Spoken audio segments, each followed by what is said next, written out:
Welcome to the Ramayana, Stories of Dharm and Devotion. I'm Sandeep, your storyteller, guiding you through the eternal journey of Valmiki's Ramayana. Our narrative draws deeply from Valmiki's original text and is enriched with stories from other Indian traditions, offering you a complete and immersive experience of this eternal tale. In our previous episodes, we saw Ram display the perfect balance of compassion and might. When the spies of Lanka were captured, he released them unharmed, offering a lesson in honor and fearlessness.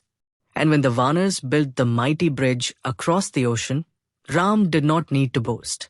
A single, silent arrow, fiery and divine, was enough to shake the city of Lanka and send a message louder than words. That arrow did not destroy, but it warned. It did not roar, but it thundered. Raavan felt its power. His pride was hurt, but instead of retreating, he took it as a challenge. The shadow of arrogance clouded his wisdom. In his golden court, filled with demons and doubt, the line between courage and foolishness began to blur. In this episode, we see Raavan, who is wicked in mind, cunning indeed, tries one cruel trick. With the help of a sorcerer named Vidyujjuh, he conjures an illusion so real it shakes the hearts of those who see it. A severed head, Ram's head, along with his bow and arrows, displayed before Sita, as if her beloved had already fallen. Then we see that the drums of war grow louder. But even in this hour, Ram chooses the path of peace one last time. Before blood is shed, before swords clash, he sends an ambassador, Angad, son of Bali, bold, wise, and strong, not to beg, but to offer Raavan a final chance to avoid ruin. Thus begins today's tale, a tale of deception and diplomacy, of illusion and truth. In Lanka's golden palace, two powers meet. One, built on fear, illusion, and pride. The other anchored in truth, courage, and dharm. In his council chamber, Raavan's fist slammed onto the armrest of his throne. The golden lions carved into the seat seemed to growl along with him. His ministers had gathered, fearful, fidgeting, yet hopeful for a plan. Raavan's voice was low and sharp. So, he dares. Ram has crossed the ocean. Not content with insults, now he comes with an army of beasts to my gates. One minister, older and wiser than the rest, stepped forward. He said, "O king, perhaps this is the time to reflect. The gods may be with him. He built a bridge over the sea. None but the truly divine could do so. Return Sita to him now. End this without ruin." Another, younger and braver, interjected, "We do not fear war. Let us crush them while they're still setting camp. The Vanars may be many, but they are undisciplined creatures. We are warriors of Lanka." A third, trembling but honest, whispered, "But sire, you've seen what Ram can do. That arrow, the one that shattered your crown and cleaved the royal umbrella, came unseen. That was no ordinary man's doing." Raavan's face remained still, but inside, the storm was growing. He said, "Enough. All of you speak of omens and surrender as if I were already defeated." He stood. The room fell silent. He continued, "Do you think Ram frightens me? Let him stand on that mountain. Let him stare at my city. This is Lanka, golden Lanka, and I am Raavan, who has seen death face to face and did not blink." With that, he waved his hand when he said, "Leave me. All of you." One by one, the ministers bowed and stepped back, their faces pale, their hearts heavy. Left alone, Raavan paced. His footsteps echoed like drums of war. Then, a wicked thought came, born of fear and pride. He thought, "If I cannot break Ram's army yet, perhaps I can break the woman who holds his heart." He called out sharply, "Bring Vidyujjuh." From the shadows, the rakshas of illusion appeared. His skin was ash-grey, his eyes like burning coal, and his voice barely more than a whisper. He asked, "You summoned me, O king?" Raavan looked at him and said, "We will go to Sita. I want her to see with her own eyes that Ram is no more. Craft for me an illusion, his severed head, his broken bow, his shattered arrows. Let her drown in despair before the war begins. Vidyujjuh grinned, crooked and cruel, and nodded. They walked together to Ashok Vatika. Sita sat quietly beneath the great Ashok tree. Her sari was simple, her hair unadorned, but her face, soft yet resolute, carried the glow of inner strength. When she saw Raavan approach, her spine straightened. She asked coldly, "What now, Demon King?" Raavan forced a smile. He said, "I come not with threats today, Sita, but with truth. The battle is over." She frowned. Her heart stirred and she asked, "What battle?" Raavan tilted his head, playing his role. He said, "Your arm came. Brave, yes, but foolish. He faced my forces, and now he lies dead. His army broken. Lakshman too, crushed beneath the hooves of my chariots." Sita's breath hitched, but her eyes narrowed. She cried, "You lie." Raavan stepped aside, and Vidyujjuh, raising both hands, conjured the illusion. There, on a black stone platter, Ram's head appeared. The skin was pale, the eyes closed. Blood matted his hair.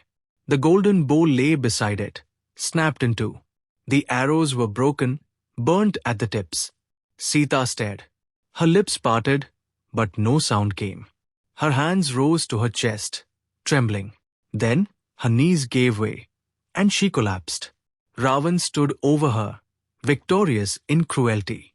But just then, a soldier rushed into the garden. He whispered, "My lord, there is an urgent news from the watchtower. A messenger is approaching us from the opposite camp." Raavan growled in frustration and turned away. He said to Vidyujjuh, "Take this illusion with you. Let her drown in it a while longer." They left. Moments later, Sita stirred. Her body was weak, but her soul flared to life. She whispered, "O Ram, if you are gone, then let me die. Let me follow you into the next world." A gentle hand touched her shoulder. It was Sarma, a friend, a noble Rakshasi who had always watched Sita from afar. But her loyalty was not to Raavan, nor to the golden palace of Lanka. It lay with truth. As per different variations of Ramayana, some believe that she was one of the wives of Vibhishan. While we are not sure of exact lineage of Sarma, we know for sure that she along with Trijta played an important role in helping Sita get through her tumultuous time at Ashok Vatika. When Vibhishan, Raavan's own brother, had left the court in protest, when he walked away from power and tried to join Ram, he had turned to Sarma with a quiet but urgent plea. He asked her, "Sarma, dark days lie ahead. Raavan's ego will not rest. He will twist the truth. There will be illusions, lies, magic. Fake news will spread like fire. And Sita, she will be the target. Watch over her. Protect her from deception. Speak the truth when others do not. Be her eyes in this land of shadows." Sarma had promised. And now, as she knelt beside Sita, shaken, pale, and crushed by what she had just seen, Sarma fulfilled that promise. She said softly, "That was not real. Raavan lies. What you saw was only an illusion. Vidyujjuh's dark magic." Sita blinked through her tears. She asked, "Are you certain?" Sarma nodded and said, "I swear it. Ram lives. I have heard from those who serve watchtours. He is on Suvela mountain, preparing for battle." The ocean itself made way for him. Sita's breath returned. Her heart steadied. She took Sarma's hand. She asked, "Will you help me again? Can you go? Listen to what Raavan plans next. Will he release me? Or will he stay blind in his pride?" Sarma pressed her forehead to Sita's in quiet reassurance. She said, "I will go. Wait for me." Disguising herself as a servant, Sarma slipped through the palace halls. Behind a tapestry near the royal court, she listened. Raavan's voice rang out when he said to his council of ministers, "No, I will not release her. Let Ram come if he dares. Let him face me on the battlefield." Another minister warned, "But Sita is his strength. This will only sharpen his rage. Raavan scoffed, then let him burn. Let him bring his fire. I will meet him with darkness. Sarma returned quickly. Sita waited beneath the tree, her hands folded in silent prayer. She said, "He will not change. He will not release you." Sita closed her eyes. She said, "Then Ram must." Sarma's voice became calm and sure. She reassured her, "He will. He will strike down Raavan.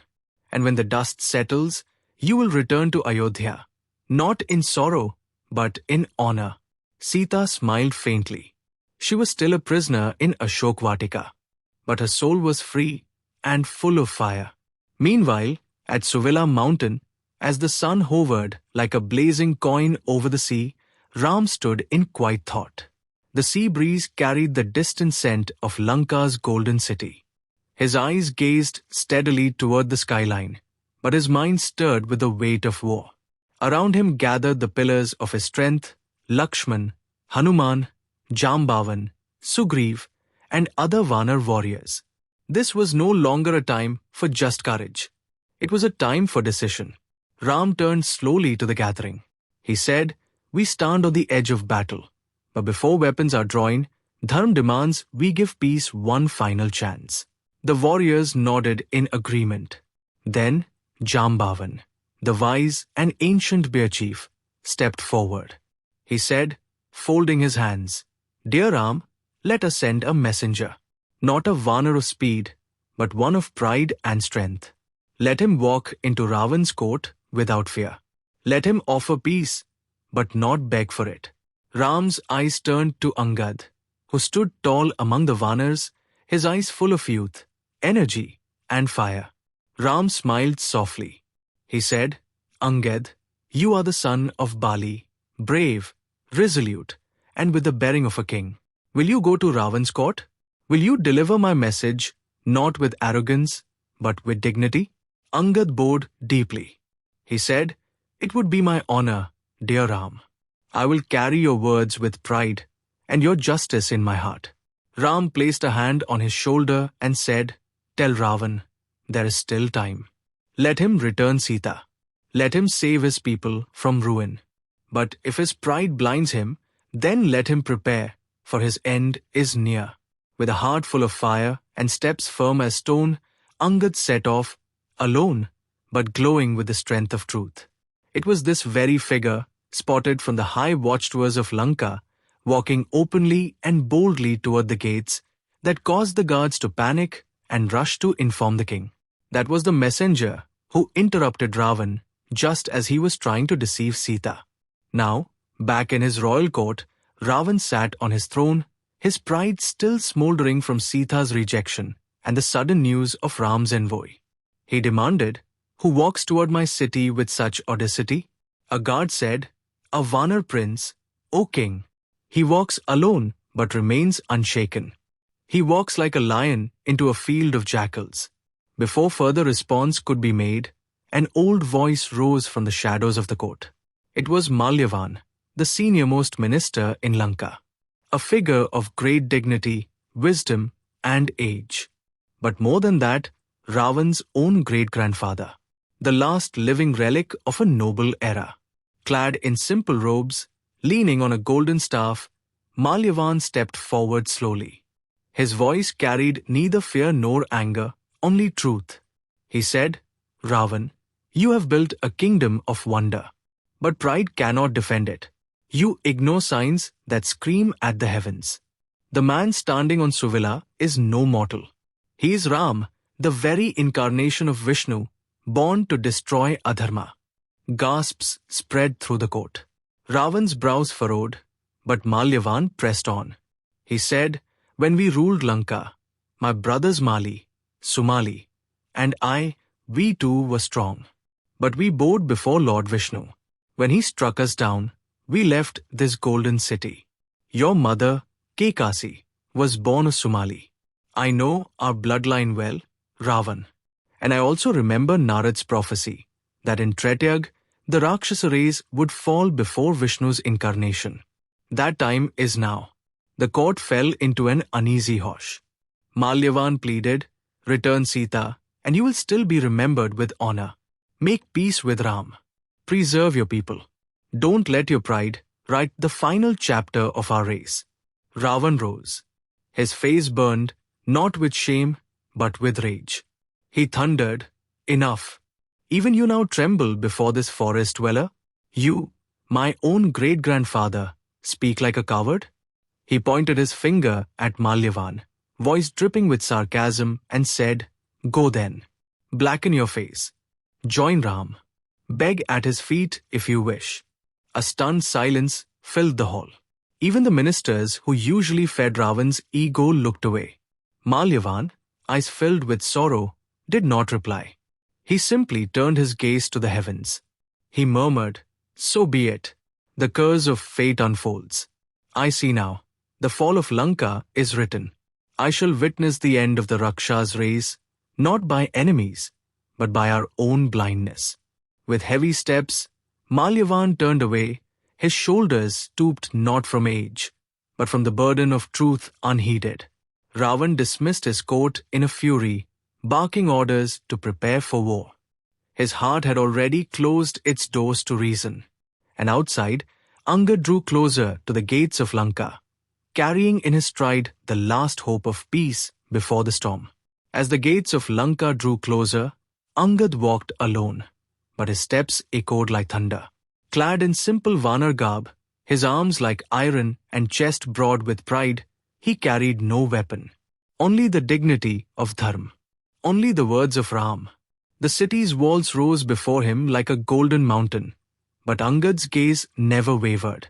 High above, guards leaned from the watchtowers, pointing. Whispers turned into shouts. One of the guards shouted, "Another Vanar." Another asked, "Is it the same one, the one who burned Lanka?" In the shadows of the city's outer gate, a fierce young Rakshas leapt down, muscles rippling, eyes full of fury. It was one of Raavan's own son, hot-blooded, proud, and eager to prove himself. He snarled and stood in Angad's path. He challenged Angad by saying, "So, you return, you filthy Vanar?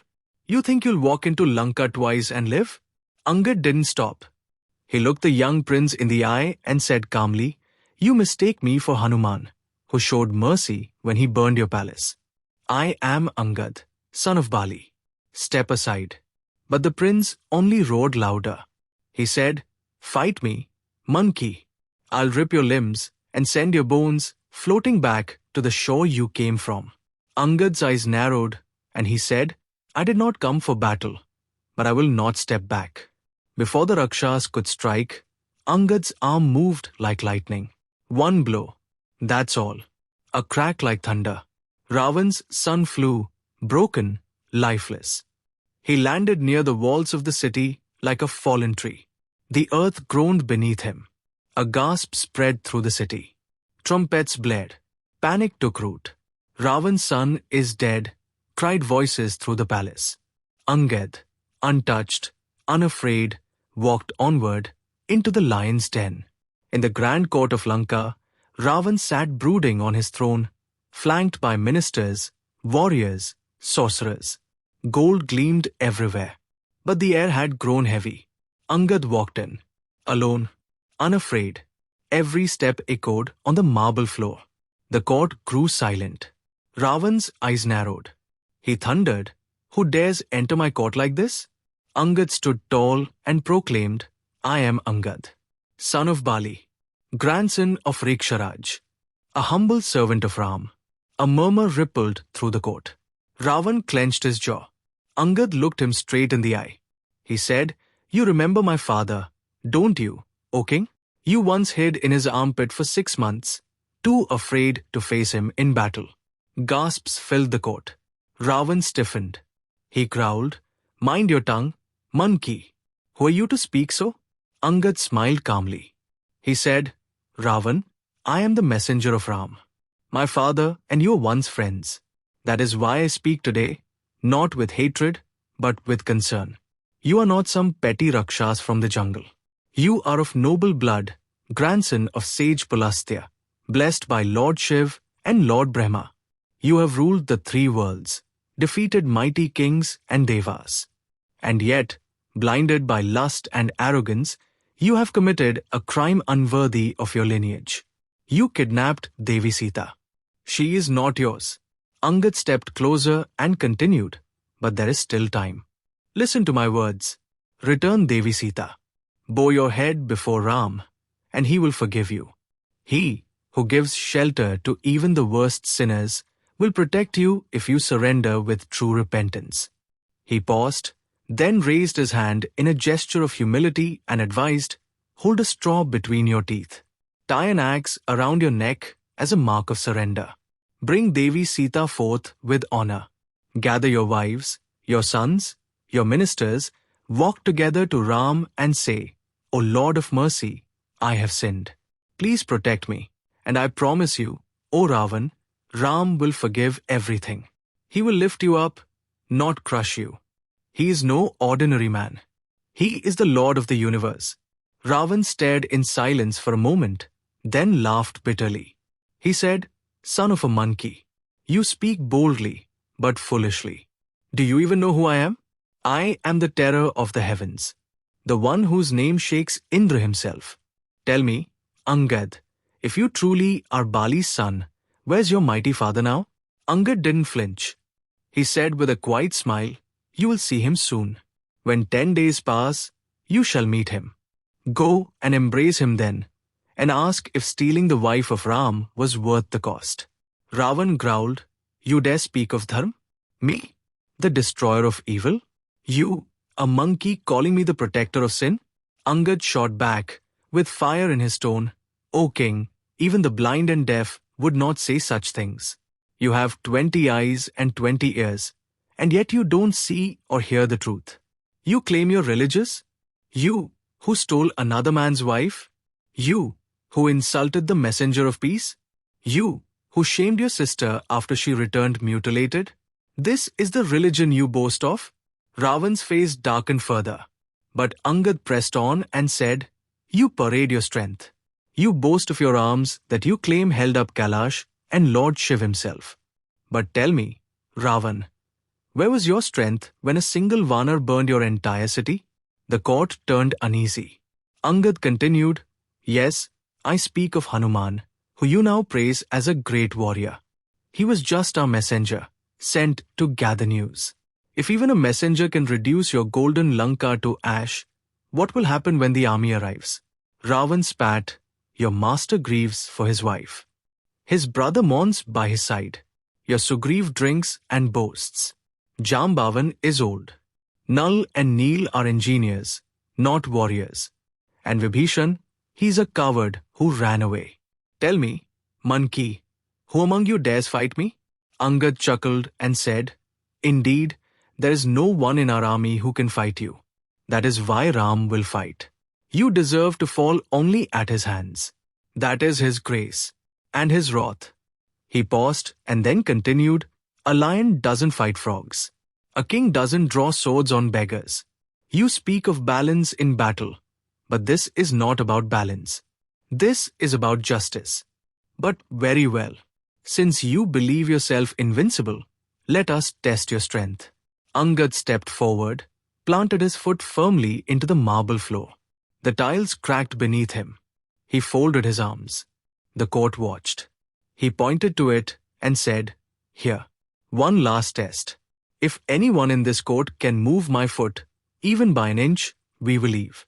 We will turn back. Ram will not wage war. If anyone in your court can move this foot, just move it.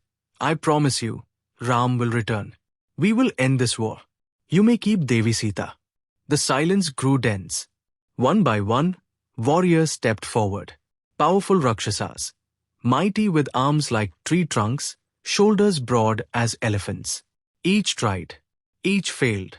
Some strained until their muscles cracked. Others fell to the ground gasping. Then a group came, 10, 20, together. They surrounded Angad's leg and tried to lift it. It did not budge. Angad didn't move, didn't blink. Finally, Raavan himself stood. His pride could no longer bear it. He roared, Enough of this farce. He marched down from the throne, his crown gleaming. He bent low, and just as his hands reached toward Angad's foot, Angad smiled. He said, loud and clear, "O king, would it not be better to touch the feet of Ram instead?" The court fell into stunned silence. Raavan's hands froze midair. His breath caught. His crown, disturbed by the motion, slipped from his head and rolled across the marble floor. Angad reached down, picked it up, and with one powerful swing, hurled it far. The golden crown spun through the air and landed at the feet of Ram, waiting on Suvela mountain.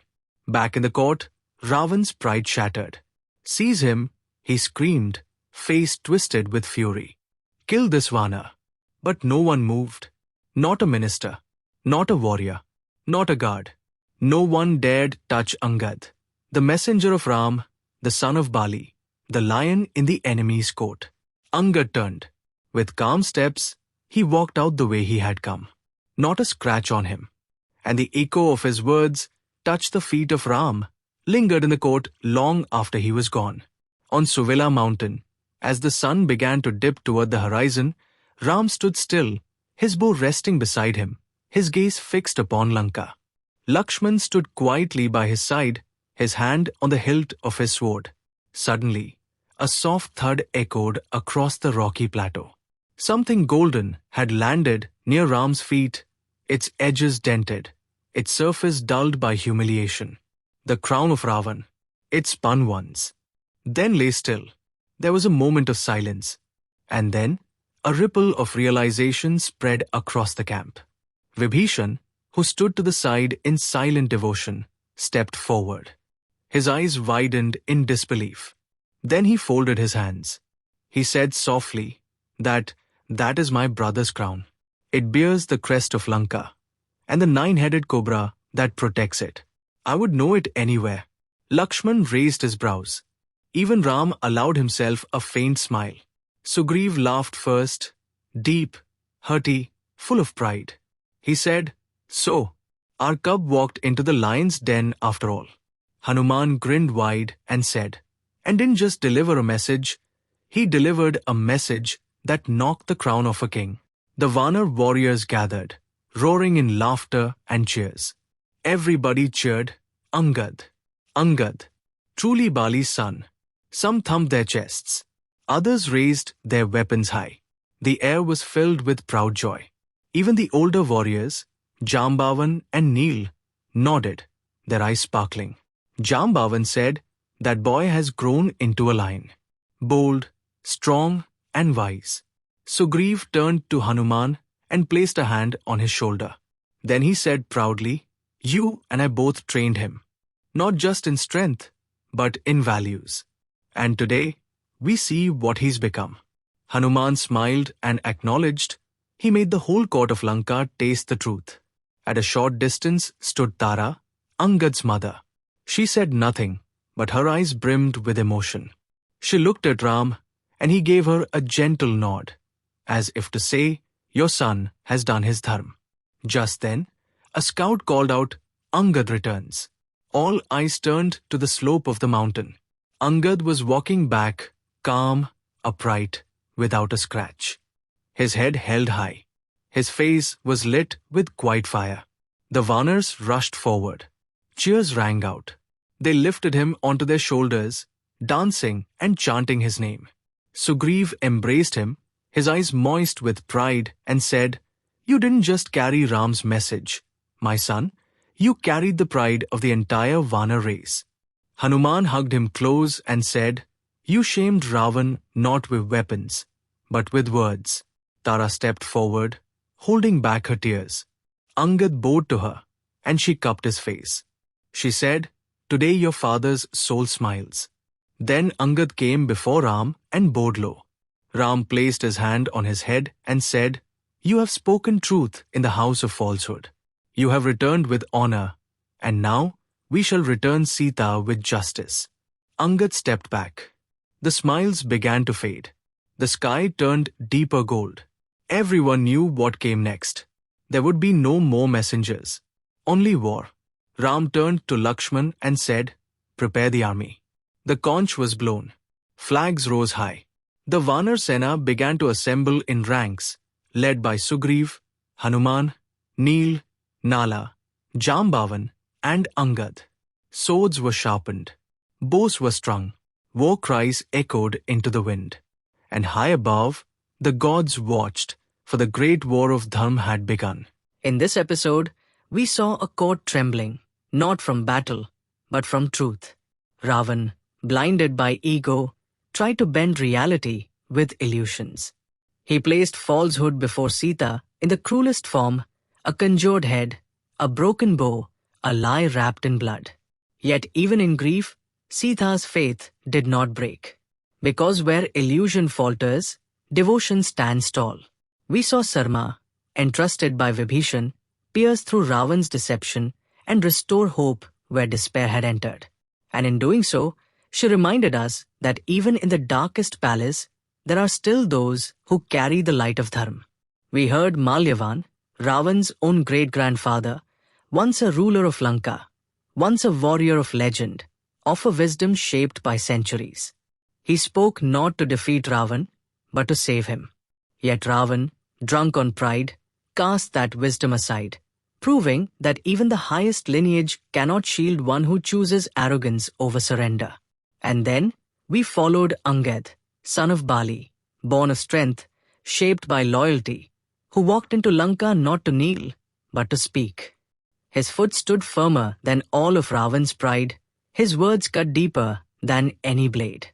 And when Raavan's crown fell before Ram, it was not a defeat of power, it was the fall of vanity before virtue. We witnessed joy in Ram's camp, not of mockery, but of unity. A mother's pride, a teacher's smile, a brother's embrace. Angad returned not just as a messenger, but as a promise that Dharm walks boldly even into enemy halls.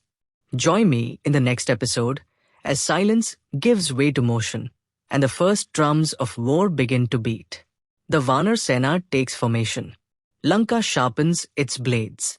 And fate begins its final descent. Share this podcast with your loved ones and let the timeless lessons of the Ramayana inspire your journey. Though the details of this ancient tale may vary across traditions, its essence reminds us of the enduring power of compassion, courage, and hope in the face of adversity. Until next time, may the light of Dharm illuminate your path and fill your heart with peace.